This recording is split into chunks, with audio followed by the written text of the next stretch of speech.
Okay, you've just done the self-diagnostic. You've had some discussion about it. You're probably thinking to yourself, okay, what do I do now? How do I guide my audience members' attention? Hey, Will, got any stuff for us? Yes, I do. Now, obviously, can't cover everything, but I got some really powerful things that you can do, things to think about, things that you can put into practice right away. All right, let's jump in.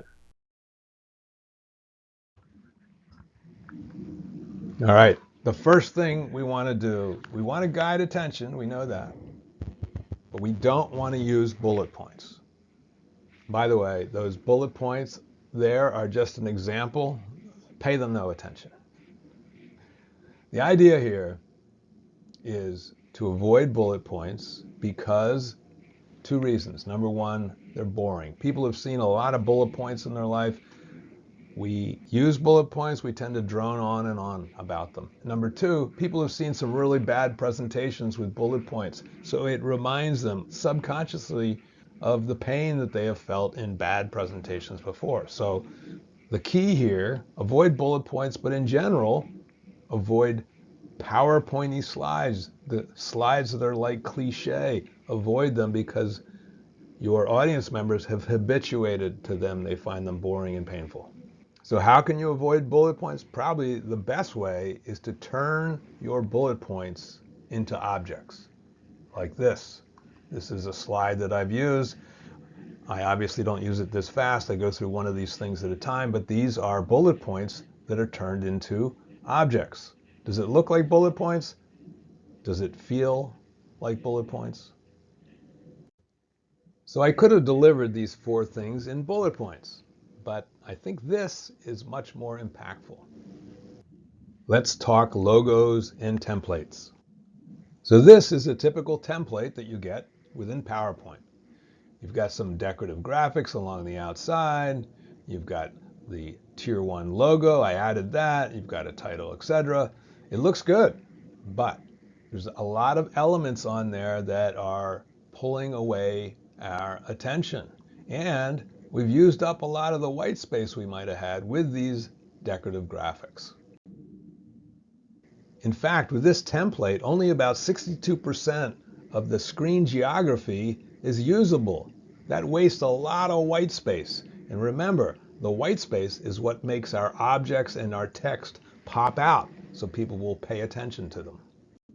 This is a big one. To guide people's attention, one of the things we need to do is to show one object at a time.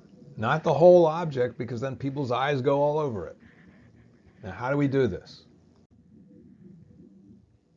When we're in a room with our audience, we can use this clicker. It's called officially like a wireless presenter. Very valuable to have. It helps us animate our objects one at a time without having to be focused on our laptop. We can focus on our audience.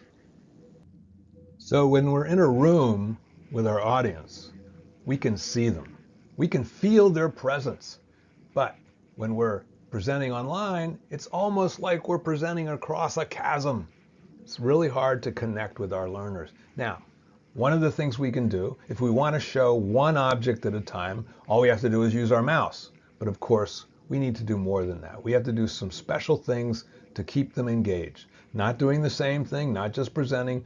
Use discussions, use chat, use pointing, annotation exercises, whatever it is.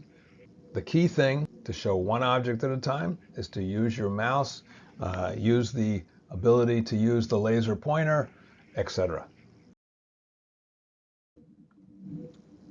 So to summarize, today we talked about three problems that we need to solve as a presenter. Number one, bullet points elicit boredom and pain. Number two, people scan distractions. They're all over the screen looking at everything. Number three, all objects and all words grab attention. So what can we do? Well, one thing is to maximize the slide geography. Don't clutter things up too much. Now, of course, you want to balance things out for aesthetics and credibility. All blank slides is kind of boring. Next thing, limit the objects and words. The more you have, the more cluttered it is, the less white space there is. Maximize your white space. These two things go together. Then, fix the bullet point problem. Today, I talked about how to disguise your bullets as objects. There's other things you can do as well. I do talk about those in the presentation science workshop. Finally, show objects one at a time. Okay, simple. This doesn't get into all the aspects of ECRA, but it really gets at the sort of fundamental aspect of guiding attention. Okay, we've come almost to the end. And since this is the last time I'll be on video, I wanted to say thank you. And I sort of want to do this little test to see how well I've done in conveying this information.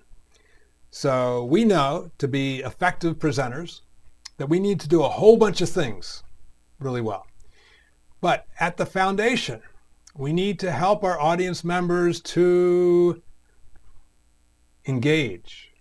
What else? To comprehend, to remember, and to act.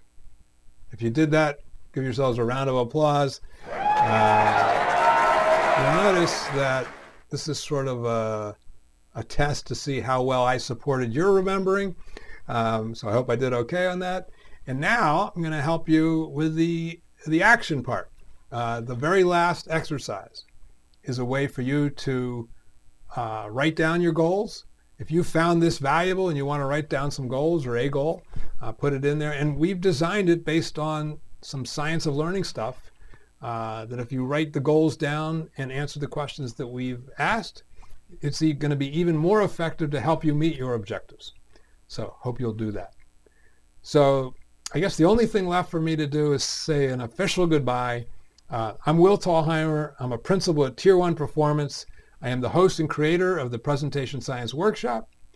And I'd like to say finally that you should feel free to reach out to me. My email, I think, will be below. If not, you can find me on LinkedIn. And I think that's it. Just thank you very much for listening.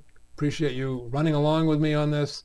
I've had fun making these videos and creating the content, and I hope you've had a good time using them as well. This is Will Thalheimer signing off. Hope to see you soon.